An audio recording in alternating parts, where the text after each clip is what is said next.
Y pensando en el texto de esta mañana, quiero que ustedes imaginen algo conmigo.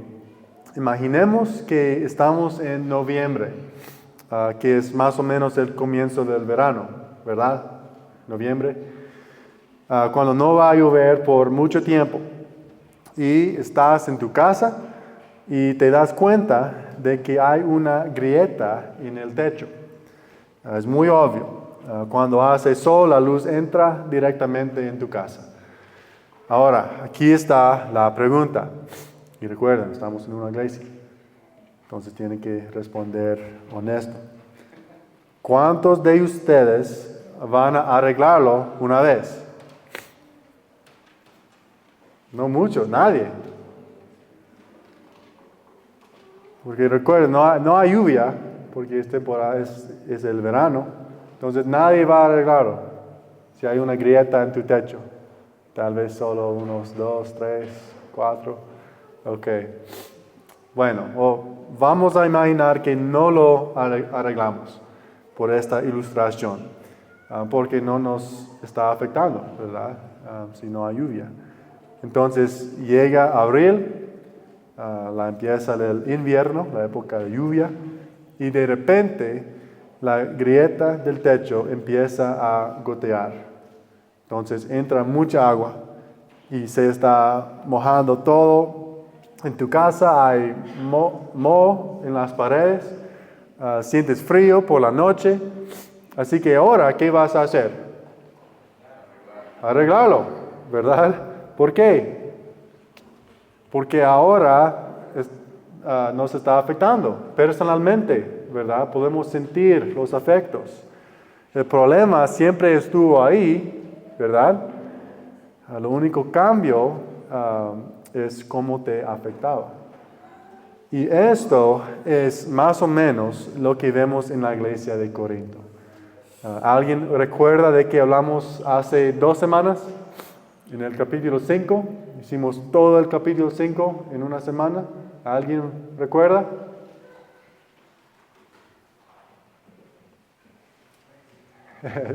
Buscando en sus Biblias. Hablamos de la disciplina en la iglesia, la disciplina de la iglesia. Había pecado en la iglesia de Corinto, pero no estaban haciendo nada para cambiarlo. Es como si lo estuvieran ignorando porque no les afectaba personalmente, como una grieta en el techo durante el verano, cuando no hay lluvia.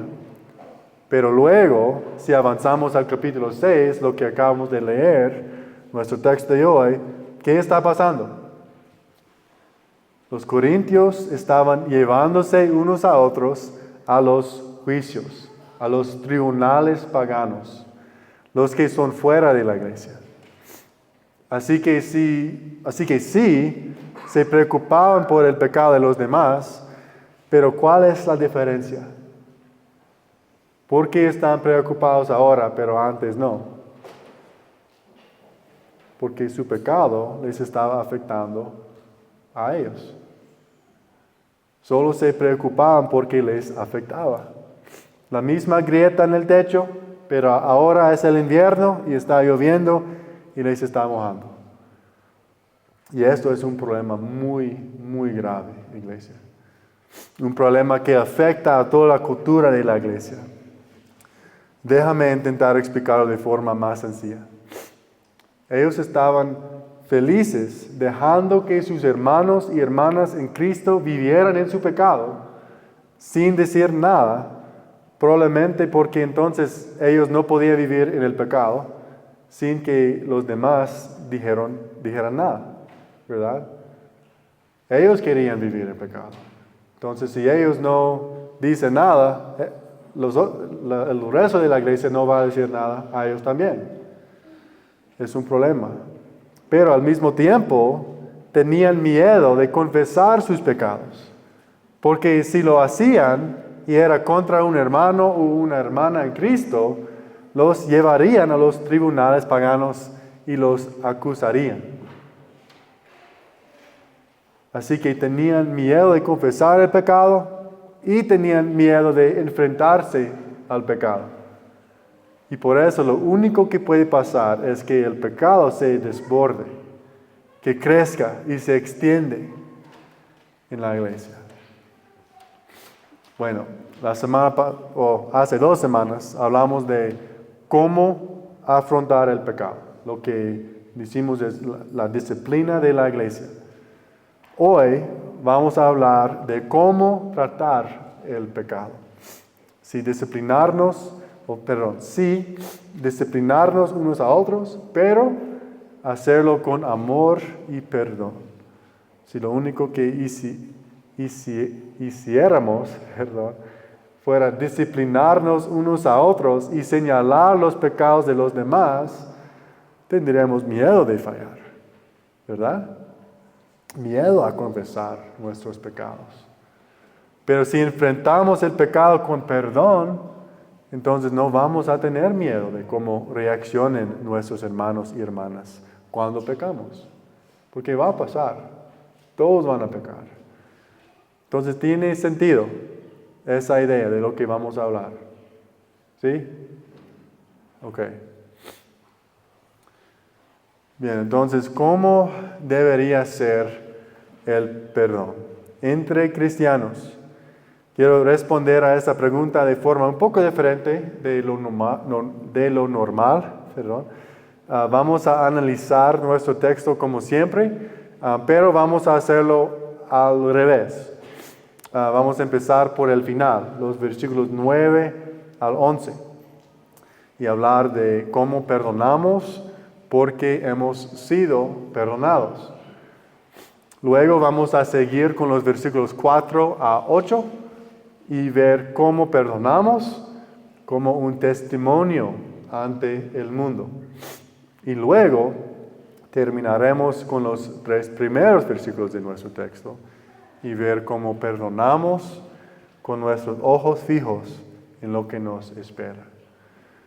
Yo sé que es un poco diferente, pero Pablo va avanzando poco a poco hasta llegar a su punto principal, y creo que para nosotros es un poco más fácil empezar con su punto principal y después sus otras partes. Entonces hay 3 puntos en el mensaje de hoy. 1, perdonamos porque hemos sido perdonados. Número 2, perdonamos como testimonio ante el mundo. Y por último, perdonamos con nuestros ojos fijos en lo que nos espera. ¿Todos entienden? Por ahora. Ok. Muy bien. Creo que hay en la pantalla. Empecemos por el primer punto. Perdonamos porque hemos sido perdonados. Y vamos a dedicar la mayor parte del tiempo a este punto porque es realmente el más importante. Es el punto que Pablo está haciendo aquí.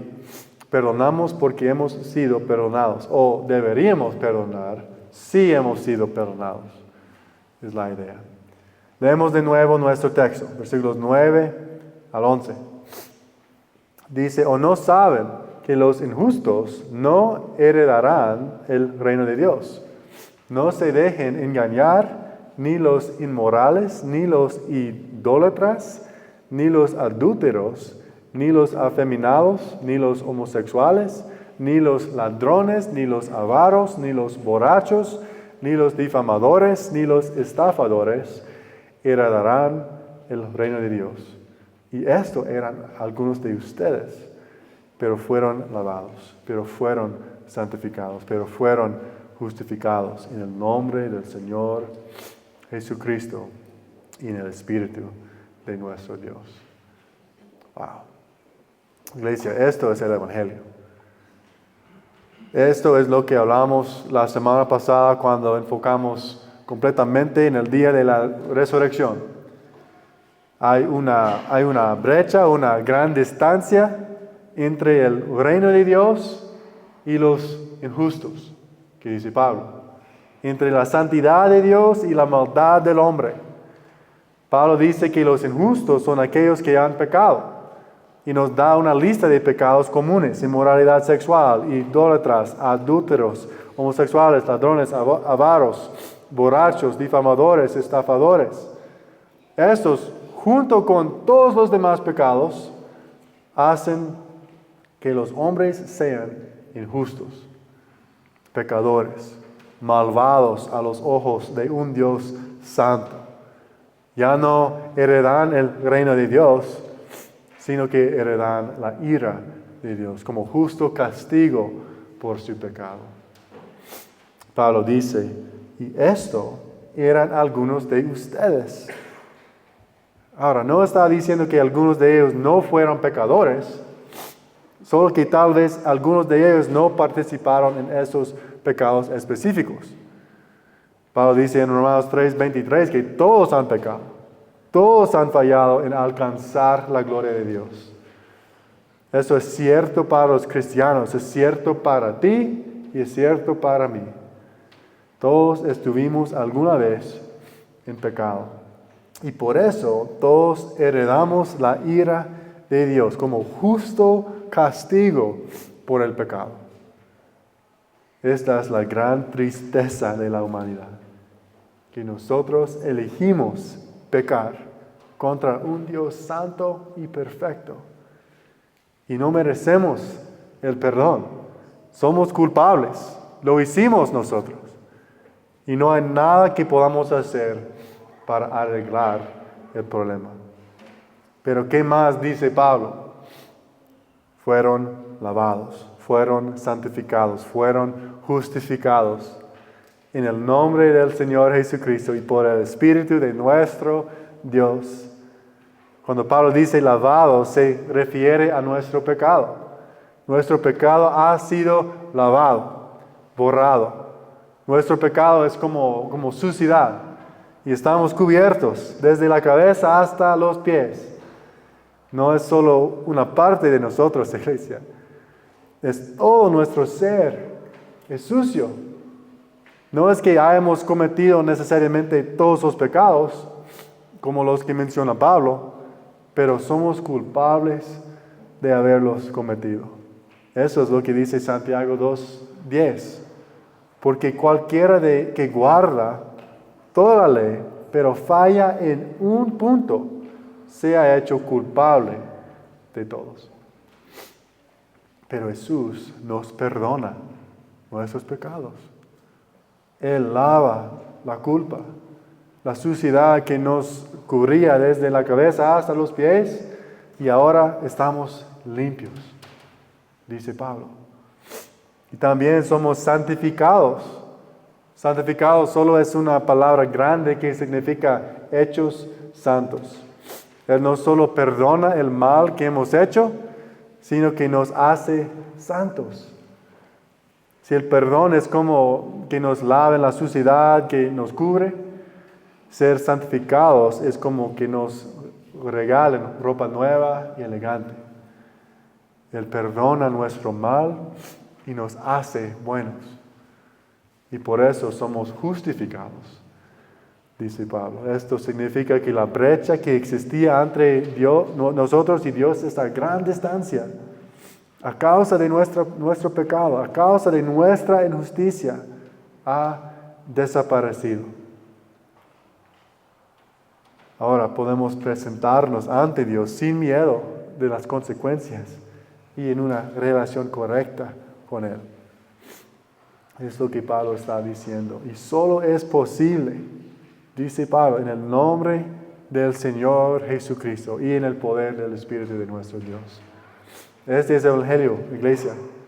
Y este es el Evangelio en el que creían los corintios.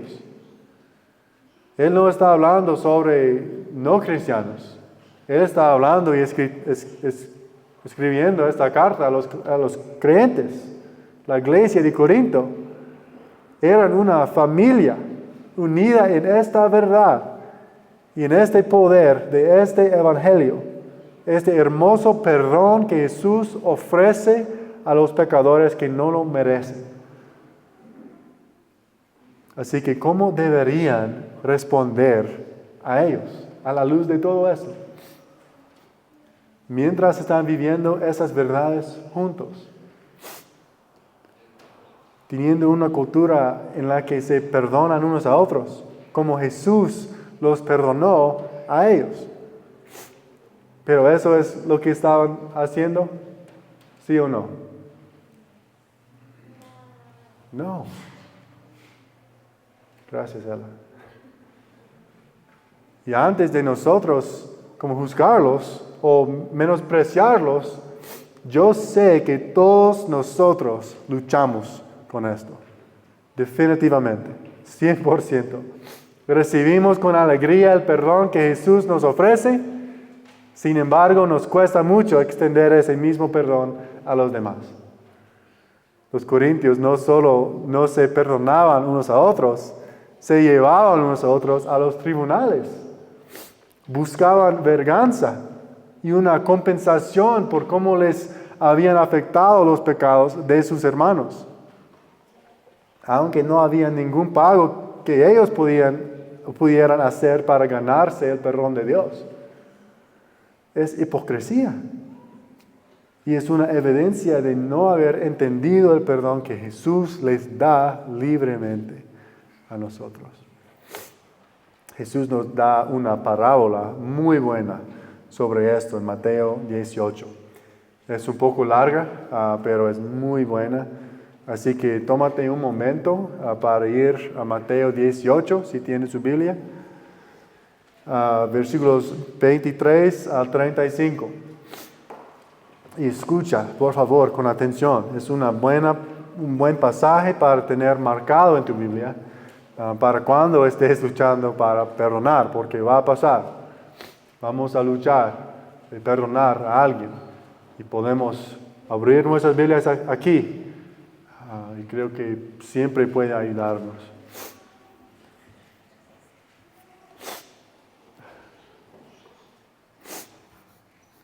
¿Todos están ahí?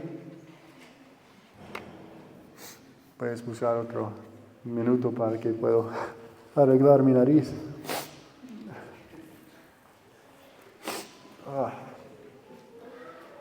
Ok, ¿todos están ahí? Gracias por el momento extra. 23 al 35. 23 al 35. Y si no tiene su Biblia, está bien, va a estar en la pantalla. Mateo 18, versículos 23 al 35, dice: Por eso el reino de los cielos puede compararse a cierto rey que quiso ajustar cuentas con sus siervos. Al comenzar a ajustarlas, le fue presentado uno que le debía 10,000 talentos, o 216 toneladas de plata. Pero no teniendo él con qué pagar, su señor ordenó que lo vendieran junto con su mujer y sus hijos y todo cuanto poseía, y así pagara la deuda. Entonces el siervo cayó postrado ante él, diciendo: Tenga paciencia conmigo y todo se lo pagaré. Y el señor de aquel siervo tuvo compasión, lo saltó y le perdonó a la deuda. Pero al salir aquel siervo encontró a uno de sus consiervos que le debía 100 denarios, y echándole mano, lo ahogaba, diciendo: Paga lo que debes. Entonces su consiervo, cayendo a sus pies, le suplicaba: Ten paciencia conmigo y te pagaré. Sin embargo, él no quiso, sino que fue y lo echó en la cárcel hasta que pagara lo que debía. Así que cuando sus consiervos vieron lo que había pasado, se entristecieron mucho y fueron y contaron a su señor todo lo que había sucedido. Entonces, llamando al siervo, su señor le dijo: Siervo malvado, te perdoné toda aquella deuda porque me suplicaste. ¿No deberías tú también haberte compadecido de tu consiervo, así como yo me compadecí de ti? y enfurecido, su señor lo entregó a los verdugos hasta que pagara todo lo que le debía. Así también mi Padre Celestial hará con ustedes si no perdonan de corazón cada uno a su hermano. Creo que todos podemos ver claramente que lo que hizo ese siervo no tiene sentido. Pero déjame ayudarnos un poco más. Jesús dice que esta deuda de aquel hombre era de 10,000 talentos. ¿Alguien tiene idea de cuánto dinero es eso en realidad? ¿En quetzales? Bueno, un talento era en realidad una unidad monetaria mucho mayor de lo que la mayoría de la gente de aquella época hubiera visto o utilizado más. Déjame ponerlo en perspectiva. El salario mínimo diario en Guatemala, supuestamente, es un poco más de 10 o 200 quetzales al día.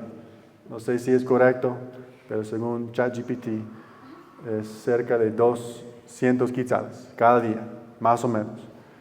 En la época en que Jesús compartió esta parábola, un denario era el equivalente al salario de un día. Un talento era igual a 6,000 denarios. ¿Me entienden? Esos son 6,000 días de trabajo, lo que sería como 16 años de trabajo. Un talento. O en términos de quetzales, eso serían 1,200,000 quetzales. Pero eso es solo un talento. Jesús habla de 10,000 talentos, lo que serían 60 millones de días de trabajo, o 164,000 años de trabajo. Si la esperanza de vida media en aquella época era, 75 años, el siervo debía 2,186 vidas. O en términos de quetzales serían 12 billón dólares, o quetzales, perdón. 12 billón quetzales. Esa es la deuda que el siervo tenía con el rey. Bueno, eso fue muchos cálculos, pero el punto es que el número que da Jesús representa una cantidad infinita, una cantidad verdaderamente imposible. En cambio, 100 denarios, aunque todavía es mucho, unos 20,000 quetzales, es algo posible. Tal vez cuesta mucho, pero es posible. Y por eso cuando digo que perdonamos porque hemos sido perdonados, esto es lo que quiero decir. Si realmente sabemos lo que es que quiten el peso de nuestro pecado, no tener la culpa y la vergüenza de una deuda infinita, ¿cómo no íbamos a perdonar a los demás? No podemos perdonar poco cuando hemos sido perdonados de mucho. No tiene sentido, iglesia. Y yo sé que aunque sea fácil entenderlo, no es fácil hacerlo. ¿Verdad? Creo que este tema no es difícil entender. Es difícil practicar o aplicar. Por eso quiero compartir algunas cosas antes de seguir adelante, que creo que nos pueden ayudar en la práctica. Cosas que tengo que recordarme siempre para ayudarme a perdonar a los hermanos y hermanas en Cristo que me han hecho daño o que han pecado de una forma que me ha afectado. Así que tengo 3 cosas. Lo primero, y eso es sin duda lo que me ha ayudado personalmente más que todo. Debemos recordar contra quién es el pecado últimamente? ¿Contra quién es el pecado últimamente? El pecado es ante todo contra ¿quién? Dios. No es contra nosotros mismos. Sí, a veces vamos a sentir los afectos de los pecados de los demás, pero el pecado es ante todo un delito contra Dios. No es un delito contra el hombre. Y eso es muy importante. La forma en que los corintios respondieron a los pecados cometidos contra ellos por sus hermanos en la fe se basaba en cómo les afectaban personalmente esos pecados.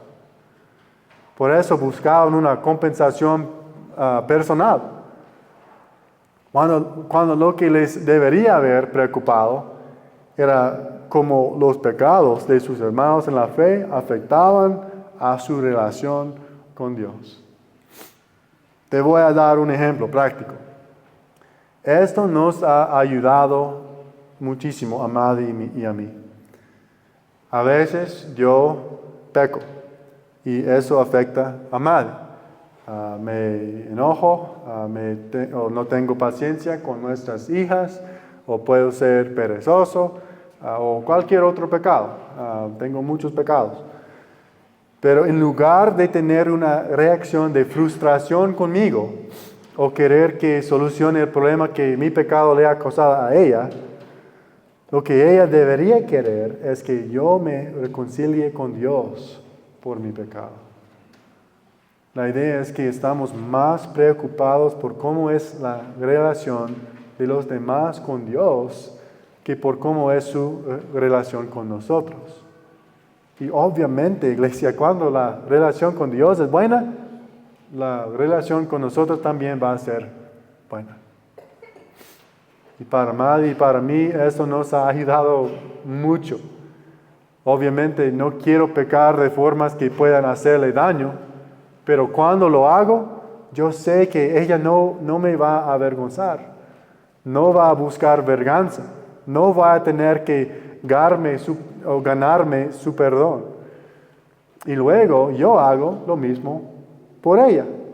Y así es la cultura que queremos tener. Y así es como debería ser la cultura de la iglesia. Porque un día la iglesia se presentará ante el Señor, no unos a otros. Y por eso debemos ver primero el pecado de los demás en cómo afecta su relación con Dios, antes de pensar en cómo nos afecta a nosotros personalmente. Eso es lo primero, que creo que nos puede ayudar en la práctica, cuando lo pensamos en esta forma. Ahora, la segunda cosa que creo que nos puede ayudar en la práctica es pensar en perdón a los demás más como una decisión que como una emoción. No tienes que sentir ganas de perdonar a alguien. Estoy seguro de que mientras Jesús estaba colgado en un árbol, golpeado y ensangrentado, sus emociones humanas no querían perdonar. Pero Él lo hizo, según el plan del Padre, desde antes la fundación del mundo. Y ese es el mismo plan que Él tiene también para nosotros, que nos perdonemos unos a otros. Es un mandato, no es opcional, iglesia. Mateo 6, 14 y 15 dice: porque si ustedes perdonan a los hombres sus transgresiones, también su Padre Celestial les perdonará a ustedes. Pero si no perdonan a los hombres, tampoco su Padre les perdonará a ustedes sus transgresiones. Eso no está diciendo que nuestro perdón por parte del Padre dependa de si perdonamos o no a los demás. Pero que si no estamos perdonando a los demás, es una evidencia de que no hemos sido verdaderamente perdonados. Así que perdonamos no por emoción, sino por obediencia. Esa es la segunda cosa práctica que creo que nos puede ayudar. Y esto nos lleva al último punto que quiero mencionar antes de continuar. no perdonamos por nuestras propias fuerzas. Espero que no haber minimizado lo difícil que es perdonar a los demás. Porque sin duda puede ser muy difícil sufrir una injusticia y luego perdonar. Pero aquí está la clave. No perdonamos por nuestro propio poder.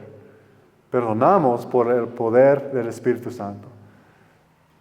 Recuerda lo que dice nuestro texto, pero fueron lavados, pero fueron santificados, pero fueron justificados en el nombre del Señor Jesucristo y en el Espíritu de nuestro Dios.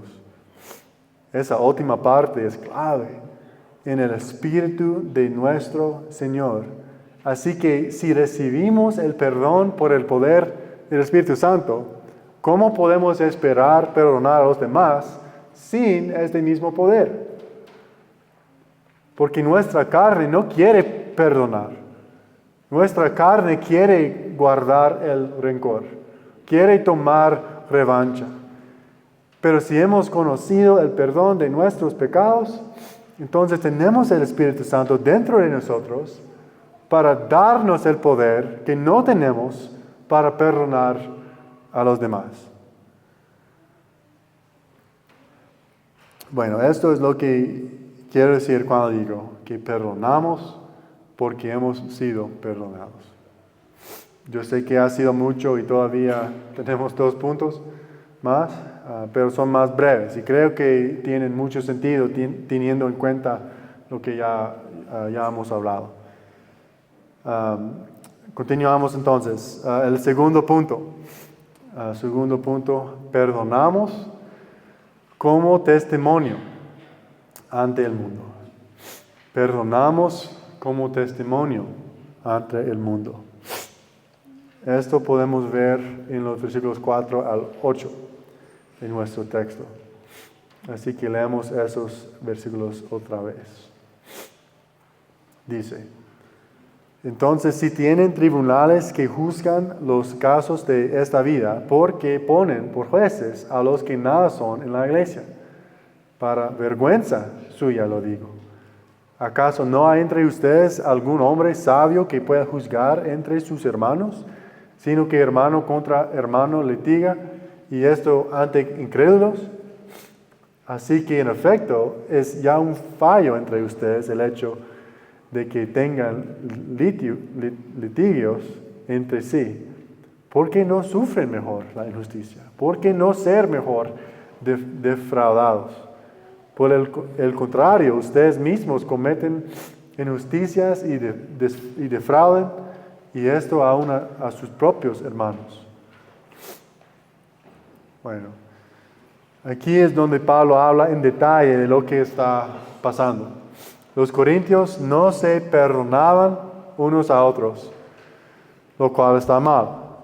Y no estaban resolviendo sus problemas con la disciplina de la iglesia, de lo que hablamos hace 2 semanas, lo cual está mal. Pero lo que es aún peor es que están buscando fuera de la iglesia para resolver sus conflictos dentro de la iglesia. Piénsalo. Imagina que Rudy y... ¿quién quiere ser parte del ejemplo? Y Gaspar. Entonces Rudy y Gaspar es bueno porque ustedes viven en la misma casa, entonces tal vez esto realmente pasa a veces. Imagina que Rudy y Gaspar tuvieran un conflicto. Y imaginemos que Rudy pecó contra Gaspar. Y Gaspar no perdona a Rudy. No busca una solución dentro de la iglesia o dentro de cristianos, pero por el contrario, sale fuera de la iglesia y acude a los líderes mayas. Y les pide que apliquen el castigo maya a Rudy. Pues el primer problema es pensar que el mundo tiene las soluciones. Si creemos en el Evangelio, que Jesús es el camino, la verdad y la vida, entonces no hay otros caminos hacia la salvación. y tampoco hay otros caminos hacia la santidad. Entonces, ¿por qué buscaríamos a los dioses mayas o los líderes mayas o cualquier otra religión o los ateos? ¿Qué dice eso de nuestra fe?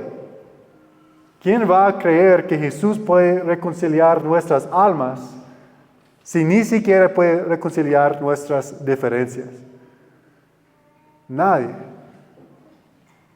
Eso significa que cuando nos negamos a perdonar a nuestros hermanos en Cristo, vamos en contra del Evangelio mismo. Y esto también tiene efectos en la unidad de la iglesia. Este es el segundo problema del ejemplo que di. Porque el efecto del Evangelio es la unidad. El mundo no tiene las soluciones y también no van a ver el Evangelio en una iglesia desunida. Porque lo que hace el verdadero Evangelio es unirnos al Padre a través de la sangre de Jesús y también nos une unos a otros. Como una nueva familia, con Cristo Jesús como la piedra angular. Si Maddy fuera a hablar con gente que no cree en Dios para compartir nuestros problemas y para ver si ellos pueden ayudarnos a resolverlos, pero al mismo tiempo les está diciendo, Jesús es el centro de nuestro matrimonio. Nuestro matrimonio es como es gracias a Él. ¿Qué van a pensar ellos de Jesús? ¿Van a pensar que Él puede tener algún efecto real en sus vidas? No, porque no lo estamos demostrando. De hecho, Pablo dice, ¿por qué no sufren mejor la injusticia? Por el bien de mantener la unidad y para ser un reflejo del Evangelio. Para que cuando el mundo nos vea una unidad que no existe en el mundo. Y cuando nos pregunten, ¿cómo lo hacen? ¿Cómo es que están tan unidos? Podamos responder el Evangelio. Y entonces, tal vez nos escuchen cuando compartimos el Evangelio con ellos. Y ese es nuestro segundo punto. Perdonamos como testimonio ante el mundo para que ellos puedan ver a Jesús en nuestra unidad, en la forma en que nos perdonamos unos a otros. Bueno, una historia más antes de continuar. Escuché a un pastor contar la historia de una mujer que perdió a su esposo cuando unos musulmanes bombardearon su casa. No fue un asesinato accidental, fue intencional. Fue porque estaban intentando matar a los cristianos. Después entrevistaron a la mujer en una canal de noticias. Y esa canal transmitía a todo el mundo. Le preguntaron a ella sobre los bombardeos. Y ella dijo, no solo perdono a esos hombres que mataron a mi esposo, sino que los amo. ¿Puedes imaginar eso? Ese es el efecto interno del Evangelio. Que podemos tener paz y alegría sin importar lo que pase. Porque nos hemos liberado de cualquier resentimiento, amargura o ira. Y el efecto externo es que la gente ve el amor de Jesús. El poder de Jesús que perdona, que da esperanza de vida eterna. Por eso debemos tener esto en cuenta cuando pensamos en cómo nos tratamos unos a otros. Cómo nos perdonamos unos a otros. Porque es un testimonio para un mundo perdido y moribundo. Y esto nos llegamos al último punto. Perdonamos con nuestros ojos fijos en lo que nos espera. Leemos los versículos 1 al 3 de nuestro texto. ¿Se atreve alguno de ustedes, cuando tiene algo contra su prójimo, a ir a juicio ante los incrédulos y no ante los santos? ¿O no saben que los santos han de juzgar al mundo? Y si el mundo es juzgado por ustedes, ¿no son competentes para juzgar los casos más sencillos? ¿No saben que hemos de juzgar a los ángeles? ¿Cuánto más asuntos de esta vida? Pablo les está recordando lo que les espera. Que cuando Jesús regrese, reunirá a todos los santos de todas partes del mundo, todos los creyentes, y ellos juntos, unidos en Cristo, van a juzgar el mundo. Escucha cómo se describe esta responsabilidad en Apocalipsis 2, 26 y 27.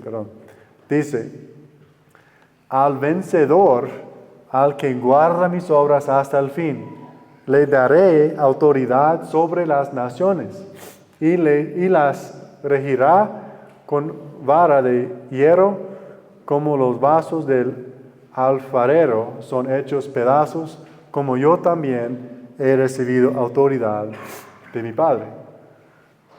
Ahora, no tenemos que entender exactamente cómo va a funcionar eso para captar lo que Pablo quiere decir. Hay algo mucho más grande que estamos esperando. Entonces, ¿cómo podemos quejarnos, pelear y discutir teniendo en cuenta lo que está por venir? ¿Y cómo podemos acudir al mundo para que nos resuelva los problemas si algún día seremos nosotros quienes los juzguemos y gobernemos? ¿Por qué dar autoridad a aquellos sobre quienes algún día reinaremos? No tiene ningún sentido. Es lo que Pablo está diciendo. Así que debemos recordar lo que nos espera, iglesia. Porque ¿a quién le importa si nos han hecho daño cuando algún día conoceremos la paz perfecta? ¿A quién le importa si sufrimos injusticias cuando algún día veremos a nuestro Rey cara a cara? ¿A quién le importa cómo nos afecta el pecado de esta vida cuando algún día ya no habrá pecado? Cuando ponemos nuestros ojos en Jesús, en la esperanza del Evangelio, el perdón se convierte en alegría, un recordatorio de lo que está por venir. Así que mi esperanza es que nosotros seamos una iglesia caracterizada por el perdón. Que estemos dispuestos a llamarnos la atención mutuamente cuando veamos el pecado y que seamos aún más rápidos para perdonar a los demás. ¿Qué cultura sería esa? Luchar contra el pecado juntos, pero sin miedo a la condenación, la vergüenza o la culpa, si pecamos o si fallamos. Entonces, para terminar, quiero animarnos a ser este tipo de iglesia. A no quedarnos sin hacer nada viendo a nuestros hermanos y hermanas luchar contra el pecado, a enfrentarnos a él, pero también a perdonar rápidamente, a no guardar rencor, a no intentar vengarnos ni buscar venganza, sino a perdonar como Cristo nos ha perdonado, como testimonio para un mundo perdido y moribundo, mientras esperamos las alegrías de la eternidad que nos espera. Yo sé, iglesia, que con este tema, ahora mismo, tienes a personas específicas en tu mente. Estoy seguro. Personas que te han hecho daño, a las que te cuesta perdonar, a las que no quieres perdonar. Pero espero que lo que hemos visto hoy en la palabra de Dios nos motive y nos dé fuerzas para perdonarlas. Y yo sé que pensamientos llenan la mente de muchos de ustedes. Pastor, no lo entiendes. Esa persona hizo esto. Esa persona hizo esto. Pero lo que te estoy diciendo es que no importa. No hay ninguna persona en tu vida que ha hecho algo peor que lo que tú le hiciste a Jesús. Entonces, ¿por qué no podemos perdonar? Así que voy a orar en un momento.